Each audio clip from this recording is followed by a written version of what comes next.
Graça e paz no nome de Jesus, irmãos. Abra sua Bíblia no profeta Abacuque. Livro do profeta Abacuque. Vamos então nos encaminhando para a última parte e a finalização da exposição neste livro do Antigo Testamento, o livro do profeta Abacuque. Nós vamos então colocar todo o capítulo 3. Mas antes de entrar no texto, na realidade eu não vou ler o texto agora, mas ao passo que eu for explicando o texto, nós vamos lendo cada uma das partes que compõem esta última parte do profeta Abacuque. Vamos orar mais uma vez, feche seus olhos e vamos falar com Deus.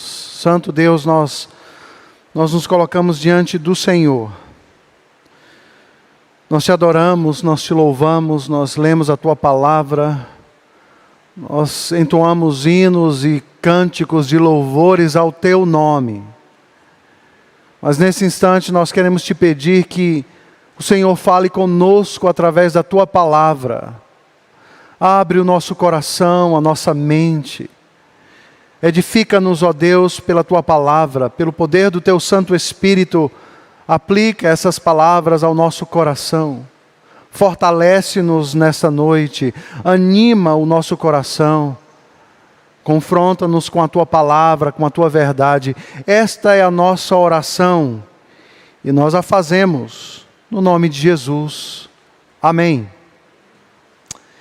Queridos, o diálogo de protesto iniciado no capítulo 1 do profeta Abacuque chega ao seu fim. O desafio lançado pelo profeta à integridade de Deus, ou seja, como um Deus santo, puro, pode se utilizar de um povo ímpio como os babilônicos para trazer disciplina ao povo de Israel, ao povo de Deus, é respondida no capítulo 2 do profeta Abacuque em duas partes. A primeira delas nos leva a um profundo ensinamento sobre no que consiste a vida do povo de Deus, do servo de Deus, do discípulo de Cristo, vivendo num mundo caído e atingido pelo pecado. O ensino baseado na resposta, ou na segunda resposta de Deus a Abacuque é: o justo viverá pela fé. A disciplina de Deus virá sobre o seu povo, mas ela não vai destruir o povo de Deus. Na realidade, ela irá forjar uma fé que está de pé a despeito das circunstâncias. Um outro nível de vida, de serviço ao Senhor. O segundo ensinamento da resposta, ou da segunda resposta de Deus ao seu servo Abacuque é que Deus é o justo juiz e Ele trará julgamento aos ímpios, às nações ímpias. E os 5 grandes oráculos de Deus, descritos ali no final do capítulo 2, eles acontecerão em breve. Na nossa perspectiva, já aconteceram. Mas como vimos no último sermão, as palavras de Deus têm implicações futuras e alcançam a todas as nações, em todos os lugares da face da terra, em todos os tempos. Diante de tal revelação de Deus ao seu servo no capítulo 2, a reação de Abacuque é a indicação que o capítulo 3, que está diante de nós, é uma oração ou uma liturgia. Para a maioria dos estudiosos desse livro, o capítulo 3 é em si uma liturgia, um momento de adoração do profeta diante da revelação de Deus. E a partir daqui nós já começamos a aprender e também nos relembramos de alguns outros trechos da Escritura Sagrada. Lembram-se do apóstolo Paulo, escrevendo a sua carta aos Romanos, E antes dele começar a aplicar todo o ensino teológico maravilhoso, ele está como que num êxtase, dizendo: ó profundidade das riquezas, tanto da sabedoria como do conhecimento de Deus. Diante da revelação de Deus ao seu servo Abacuque, ele está no mesmo ponto, levando ao Senhor um canto, uma oração, uma liturgia, um serviço de adoração a Deus. Tudo desemboca na nossa adoração a Deus. A vida deve ser um palco onde adoramos a Deus diariamente e como corpo de Cristo. Vejamos então aquilo que está nesta oração do profeta Abacuque, resultado da palavra de Deus a ele. O capítulo 3 está dividido de uma forma bem simples e natural. O versículo de número 2 nos mostra uma petição do profeta a Deus. Os versículos de 3 a 15 nos mostrarão uma teofania, ou uma manifestação visível de Deus ao profeta. Os versículos de 16 a 19 nos trarão então um testemunho pessoal da fé de Abacuque. Uma petição a Deus, a manifestação de Deus numa teofania e um testemunho da sua fé, da fé deste homem. Vamos à petição que ele faz a Deus. Tenho ouvido, ó Senhor, as tuas declarações, e me sinto alarmado. Aviva a tua obra, ó Senhor, no decorrer dos anos, e no decurso dos anos, faze-a conhecida. Na tua ira, lembra-te da tua misericórdia, ou da misericórdia. Queridos, diante de tal revelação, grandiosa revelação de Deus, o resultado disso na vida de Abacuque, o profeta do Senhor, é que ele está alarmado, como estupefacto, admirado, maravilhado com o poder de Deus. A resposta a tal revelação vem então neste formato de oração. Deus é o Senhor da história. Tudo está sob o controle de Deus. Os detalhes da vida e dos feitos e impiedade do homem estão claros diante de Deus. E o Senhor vem, e Ele vem para estabelecer justiça. E é baseado nisso que Abacuque então pede para que o Senhor avive a sua obra ao longo dos tempos. Uma humilde aproximação do Senhor, diferente daquela primeira oração no primeiro capítulo de Abacuque. Seu pedido a Deus é: Senhor, aviva a tua obra no decorrer dos anos. Na tua ira, lembra-te da tua misericórdia. Este pedido do profeta a Deus nos lembra o Salmo 126. Diante da calamidade, o salmista dirige a sua oração a Deus dizendo: restaura, Senhor, a nossa sorte como as torrentes no Neguebe. Abacuque está ciente do que vai acontecer, queridos. E o que vai acontecer não é algo belo, bom, mas é algo grotesco. E eis aqui o pedido deste homem para um verdadeiro e autêntico avivamento. Faz isso, Senhor, no decorrer dos anos. Apesar de todo o mal que sobrevirá, o profeta agora expressa a sua fé nos propósitos eternos de Deus. Ele está no controle. A vontade de Deus é boa, perfeita e agradável. Uma oração de fé. Diante da realidade quebrada da vida, diante dos dilemas, das catástrofes, das coisas que atingem a vida, isso vai atingir a vida do povo de Deus. É claro é notório e é próprio clamar a Deus: aviva, Senhor, a tua obra. A despeito da quebradeira, a despeito das tragédias, a despeito daquilo que irá assolar a vida do povo de Deus, a despeito daquilo que assolou a sua vida, aviva, Senhor, a tua obra. E na tua ira, lembra-te das tuas misericórdias. Porque apesar de servirmos a um Deus justo, que trará ou traz justiça, a misericórdia será sempre a última palavra. Não importa o que aconteceu à sua vida. Não importa o que aconteceu à vida deste povo, a misericórdia de Deus é a última palavra.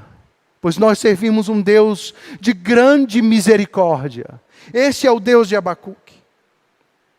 Esta é uma oração de fé, que aguarda com grande expectativa, a despeito do mal que virá, um avivamento no meio do povo de Deus. Eis a primeira parte da oração do profeta Abacuque. Vamos à segunda parte, que vai dos versos de 3 a 15. Essa parte consiste, queridos, amplamente de um ensaio sobre os poderosos atos de Deus. Ele está dividido novamente em duas partes simples, ou duas subdivisões.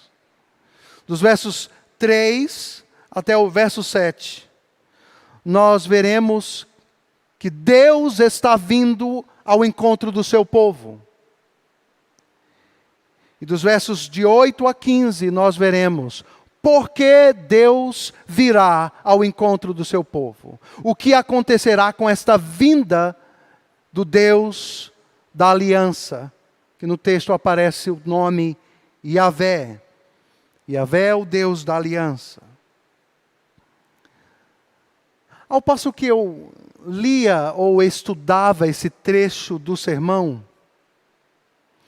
vocês verão que é um relato espetacular da vinda de Deus e das razões da vinda de Deus. Não sei porque eu me lembrei de um sonho que eu tive há mais de 30 anos atrás. Eu abro um parênteses aqui para dizer que não foi nada de um sonho profético, de revelação, nada disso. Vocês vão entender ao passo que eu compartilho com vocês esse sonho. E o sonho era mais ou menos o seguinte: eu estava na escola, na sala de aula. Um dia comum, um dia regular, um dia normal, nada de especial, absolutamente nada. Alunos dentro de uma sala de aula, conversando uns com os outros, esperando o professor adentrar a sala. E ali naquele dia regular, normal, sem nada de especial, nós estamos conversando e de repente um estrondo, mas um grande estrondo como de uma bomba atômica que tinha eclodido fora. E o sonho era extremamente real. Não sei se você já teve um sonho como esse, que você acorda e fica abismado, porque parece um filme de Steven Spielberg, mais ou menos assim. E depois daquele estrondo, todos nós na sala de aula saímos correndo e chegamos ao corredor da escola. E chegando ao corredor da escola, todos nós olhamos para o céu. E havia como uma grande, gigantesca rachadura no céu, que cobria todo o céu de oeste a leste. E era como uma abóbada de vidro quebrando, se estilhaçando e abrindo diante dos nossos olhos. E uma luz impressionante que invadia a atmosfera, os céus. E de repente milhares de seres angelicais vinham ao encontro da terra. E eu olhei e no meio daqueles seres vinha em um cavalo. E eu disse: meu Deus, Cristo está voltando. E eu abri os olhos. Eu abri os olhos assim como atormentado, porque o sonho tinha sido muito real. Absolutamente real. Parece que eu estava diante da segunda volta de Cristo. Porque aquilo que os meus olhos viram no sonho, me deixaram de boca aberta. Deus estava vindo. E é isso que o texto, a partir do versículo 3 até o versículo 7, nos mostrará. Uma teofania. E elas não acontecem em todos os lugares no Antigo Testamento.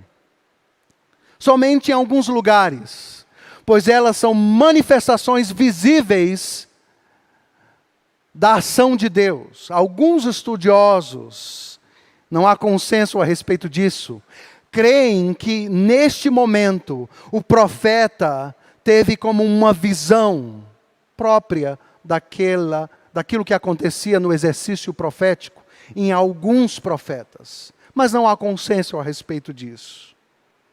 Mas o texto então nos diz, Deus, verso 3, vem de Temã e do monte Parã vem o santo. A sua glória cobre os céus e a terra se enche do seu louvor.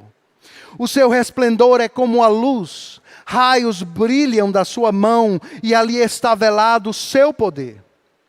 Adiante dele vai a peste e a pestilência segue os seus passos. Ele para e faz tremer a terra.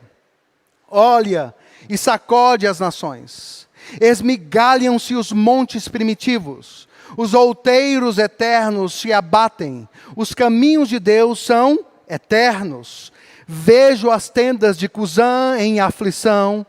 Os acampamentos da terra de Midian tremem. Eis aí a vinda de Deus, de uma forma espetacular, na oração do profeta Abacuque. Ele vem de Temã e do monte Parã. Aqui há provavelmente uma referência à vinda de Deus, ao encontro ou ao resgate do seu povo no monte Sinai. Porque tanto Temã quanto Parã são montes ou uma cordilheira de montanhas que estão ao sul de Israel e que fazem fronteira com o monte Sinai, onde Deus se manifestou de forma gloriosa a Moisés e ao povo de Israel. O que significa então que o profeta está se reportando a essa grande manifestação de Deus para dizer: Deus está vindo ao encontro do seu povo. Os versículos seguintes dizem: a sua glória cobre os céus, o seu resplendor é como a luz, raios brilham na sua mão. A vinda de Deus é comparada a uma tempestade. Todo o céu está iluminado com seu esplendor, mas ao mesmo tempo, a sua real essência ou poder está escondido, como diz-nos o verso 4. E ali está velado o seu poder. Porque a despeito das grandiosas marcas ou expressões da sua glória e poder em raios e trovões, o ser ou a essência de Deus está escondida, porque ninguém jamais viu a Deus. Há aqui também provavelmente uma menção à Shekinah de Deus, ou seja, à glória de Deus, ou ao seu esplendor. A nuvem pelo qual Deus manifestou a sua presença, quando ele impede que o exército egípcio ataque o povo de Israel. E eles atravessam o Mar Vermelho. Essa mesma nuvem, essa manifestação de Deus, se fez presente no deserto e os guiava ao longo de sua peregrinação. Mas adiante, nós vemos que ele é descrito como um rei, cuja peste e a pestilência vão adiante dele. Aqui, uma clara menção do julgamento de Deus sobre o Egito, nas 10 pragas. Mas os versos 6 e 7 são espetaculares. Ele está parado diante da terra, e o seu olhar faz a terra se estremecer. O seu olhar sacode as nações. Os montes são esmigalhados. As colinas são abatidas. E as tendas de Cusã estão aflitas. E a terra de Midian treme diante da presença daquele que vem ao encontro do seu povo. Espetacular. A manifestação da vinda de Deus nos ares, ao encontro ou ao resgate do seu povo. Aviva, Senhor, a tua obra. Mas por que ele está vindo? Os versos de 8 a 15 responderão a esta pergunta. Diz o texto: acaso é contra os rios, Senhor, que está irado? É contra os ribeiros a tua ira? Ou contra o mar o teu furor? Já que andas montado nos teus cavalos, nos teus carros de vitória? Tiras a descoberto o teu arco, e farta está a tua aljava de flechas. Tu fendes a terra com rios. Os montes te veem e se contorcem, passam torrentes de água. As profundezas do mar fazem ouvir a sua voz e levantam bem alto as suas mãos. O sol e a lua param nas suas moradas ao resplandecer a tua luz das tuas flechas sibilantes. Ao fulgor do relâmpago, a tua lança. Na tua indignação marchas pela terra, na tua ira calcas aos pés as nações. Vejamos a razão, ou a resposta, o porquê ele vem. Verso 13. Tu saís para salvamento do teu povo, para salvar o teu ungido. Feres o telhado da casa do perverso, e lhes descobres de todo o fundamento. Traspassas a cabeça dos guerreiros do inimigo com as suas próprias lanças, os quais, como tempestade, avançam para me destruir. Regozijam-se como se estivessem para devorar o pobre às ocultas. Marchas com os teus cavalos pelo mar, pela massa de grandes águas. Para que o Deus de Israel vem? Para salvar o seu povo e o seu ungido. Deus veio para uma batalha. Esses versos então descrevem uma batalha entre Deus, a natureza e os seus inimigos. Ele vem para salvar o seu povo. Ele está vindo para derrotar os seus inimigos, e os seus inimigos são representados pelos rios, pelo mar, pelas águas. Até mesmo o sol e a lua permanecem estáticos no seu lugar diante do resplandecer do poder de Deus.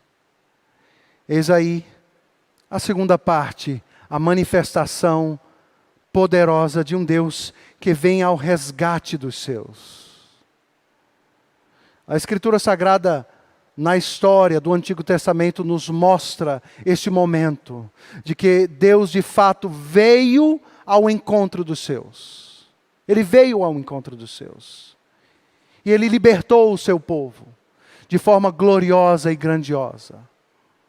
Mas nós cremos que o relato ou a descrição da vinda do Senhor, do Deus da aliança, vai além da descrição da história no Antigo Testamento e nos reporta a segunda vinda de Cristo. Pois Ele não virá mais como o filho do carpinteiro, que veio na primeira vez para prover salvação a pecadores. Mas Ele virá julgar os povos e as nações. E a Escritura Sagrada diz que todo o joelho se dobrará. E toda língua confessará que Jesus Cristo é Senhor. Ele estabelecerá o seu grande julgamento. E todos os seres humanos serão julgados diante da sua presença. O texto de Apocalipse nos fala: corram, escondam-se, porque chegou o dia, ou o grande dia, da ira do Cordeiro e da ira do Pai. Eis o julgamento de Deus, que nos aguarda, mas ao mesmo tempo a Escritura Sagrada nos dá a esperança e nos dá a certeza de que todos aqueles que estão em Cristo Jesus, de que todos aqueles que creram em Jesus Cristo como seu único e suficiente Salvador, já têm um advogado.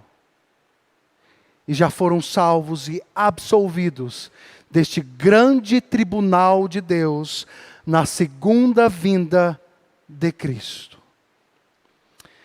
Diante desta manifestação, o verso 16 nos mostra o resultado na vida do profeta.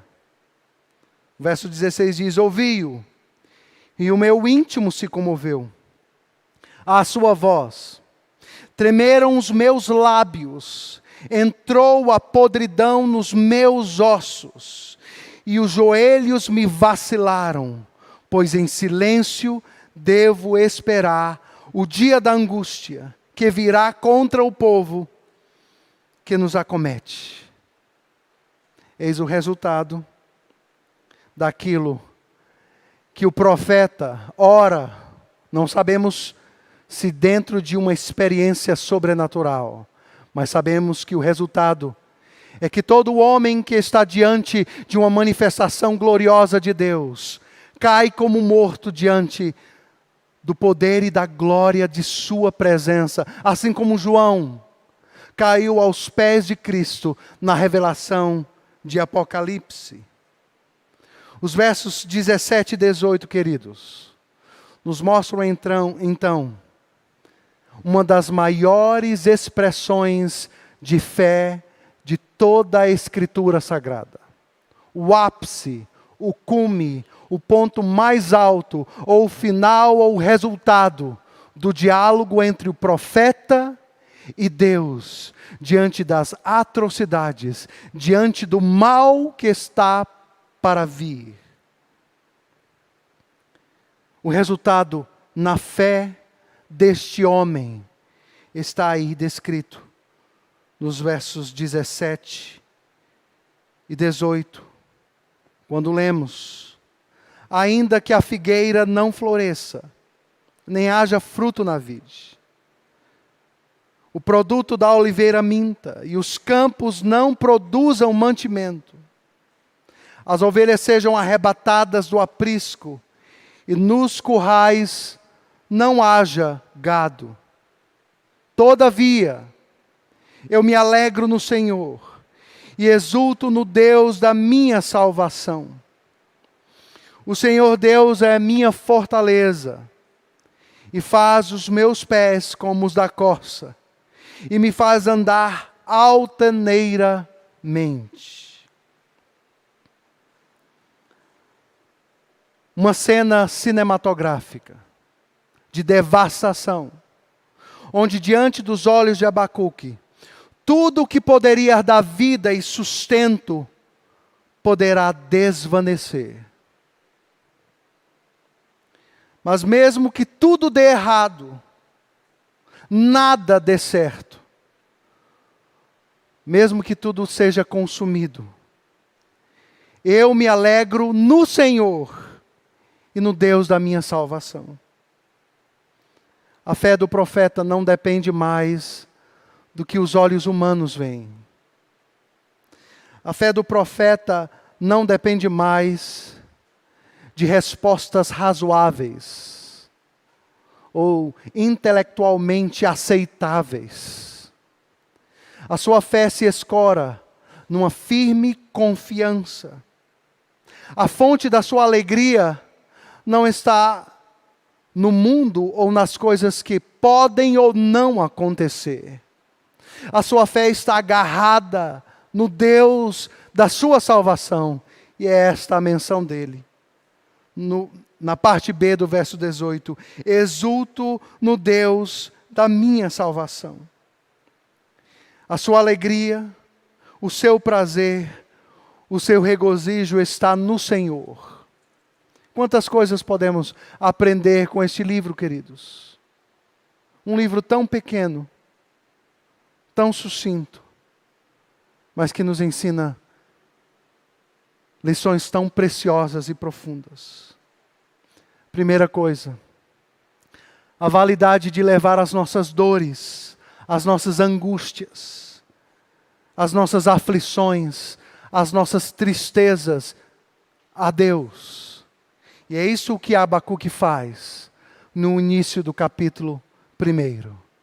Ele leva a Deus a sua aflição, a sua angústia, sem palavras temperadas, direto do seu coração para o coração de Deus. O livro de Abacuque nos ensina que nós podemos levar as nossas dores e os nossos sofrimentos ao Senhor através do lamento. Do lamento. Aprendemos mais. Aprendemos o que significa viver a vida cristã num mundo caído e atingido pelo pecado. O justo vive pela fé. Todos nós, que talvez estejamos passando por bons momentos da vida, podemos ser assaltados por grandes dilemas, por coisas atrozes, dificuldades, perdas, aflições, sofrimentos. Mas a despeito daquilo que pode ou não acontecer, o justo deve viver pela fé, por sua fé. Nós aprendemos também que Deus vem resgatar o seu povo no mundo ímpio, de que Deus é o justo juiz, que nada passa desapercebido diante dos olhos de Deus, que Ele julga a causa do povo de Israel, e Ele julga a minha causa e a sua causa. Deus é o justo juiz. Os detalhes da vida estão sobre as rédeas das suas mãos. Nós podemos confiar e esperar, porque a justiça do Senhor nem tarda e nem falha. Nós podemos aprender. A fé, que é a certeza de fatos que não podemos ver, é nos ensinada no livro de Abacuque. Podemos confiar, aguardar. A despeito de tudo, podemos colocar os nossos olhos no Senhor. Percebam que a fonte da sua alegria não está na calamidade que virá, mas está em Deus. E alguém escreveu certa vez que os dilemas e as lutas e as perdas e as tristezas da vida são como uma névoa obscura, densa, negra. Mas a fé é o poder e a habilidade de olhar ao longo ou através desta densa névoa dos dilemas da vida e alcançar um Deus que está por trás dela, no controle de todas as coisas. É isso que o livro de Abacuque nos ensina. Onde a minha fé deve estar? Onde ela deve se acalmar ou se aquietar? Em Cristo, em Deus. É na pessoa do próprio Senhor que Ele se regozija. E mais do que isso, na morte de Cristo, o poder da morte foi vencida de uma vez por todas. Se o sofrimento da vida nos leva à morte, a morte não tem mais a palavra final, porque Cristo venceu a morte, e porque Cristo venceu a morte, nós podemos aguardar, nós podemos esperar convictamente que vamos ressuscitar dos mortos e reinaremos com Ele por toda a eternidade. Aquelas pessoas que nos ouvem nessa noite, talvez não tenham esperança. Aqueles que talvez nos ouvirão em algum momento, acessando as plataformas virtuais. E talvez estejam com um veredito final em suas vidas. A vida destroçada, quebrada. Ou talvez com um diagnóstico médico que te dá simplesmente alguns meses de vida. O que eu quero te dizer é que a fé em Cristo é mais poderosa do que a morte. Ele venceu a morte. Essa é a história. Este é o ensinamento do profeta Abacuque a cada um de nós. Eu gostaria de encerrar a minha palavra nessa noite trazendo uma história. A história de um homem que soube o que é sofrer. O seu nome, Horácio Spafford. O autor do hino Aflição e Paz. Este homem era um empresário bem-sucedido, dono de muitas terras. Casou com Anna Spafford. E com ela teve 5 filhos.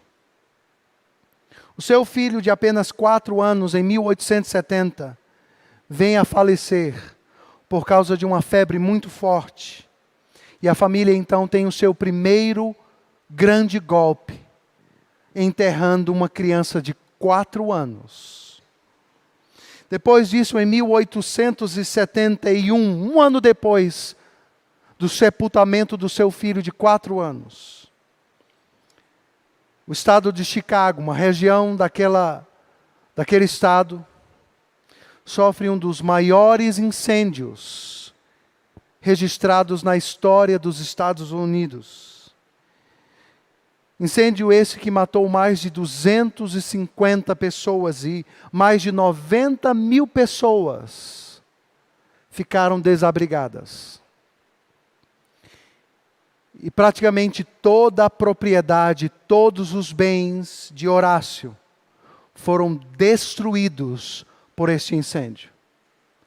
Ele perdeu quase tudo o que ele possuía.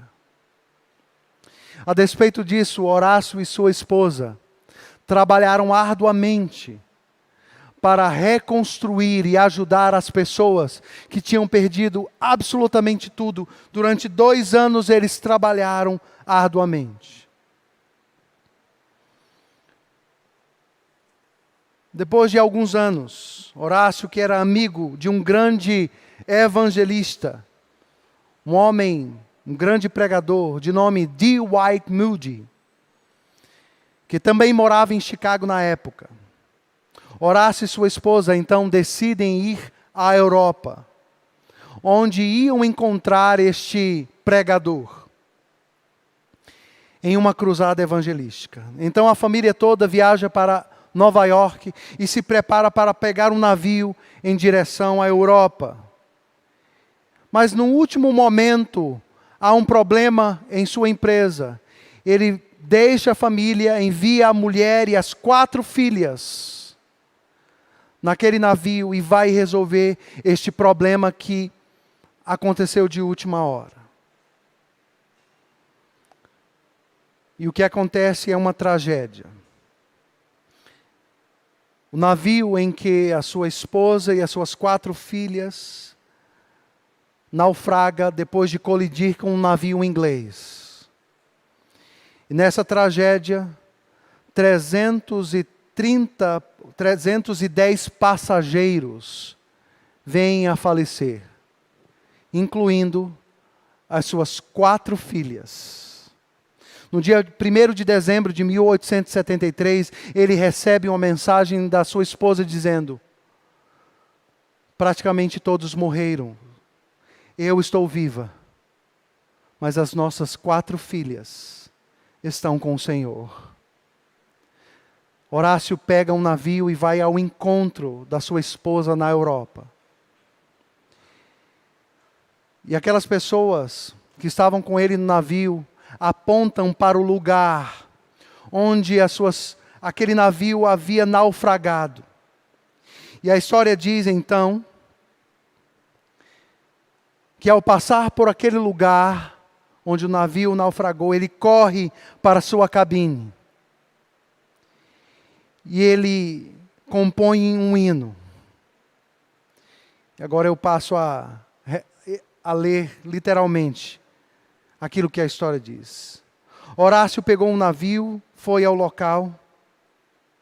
Então, comovido por estar passando por aquele local, ele escreve: se paz a mais doce me deres gozar, se dor a mais forte eu sofrer, ó seja o que for, tu me fazes saber que feliz com Jesus sempre sou. Este hino foi escrito em um momento de muita dor, mas ao mesmo tempo, em um momento em que ele pôde sentir o conforto da paz, que está acima de todo o entendimento humano, que só Cristo pode dar. E ele escreve finalmente: deixo-vos a paz, a minha paz vos dou, não vou-la dou como o mundo a dá. Não se turbe o vosso coração, nem se atemorize. Que Deus nos abençoe. Que Deus forge em nossa vida uma fé que permanece de pé, a despeito das circunstâncias. Porque o justo viverá pela fé. Que Deus nos abençoe. Muito obrigado por nos acompanhar até o final deste vídeo. Para receber mais reflexões e ficar por dentro dos próximos conteúdos, te convidamos a seguir as nossas redes sociais que estão na descrição. Alguns vídeos aparecerão na tela caso queira continuar nos assistindo. Abraço e até a próxima.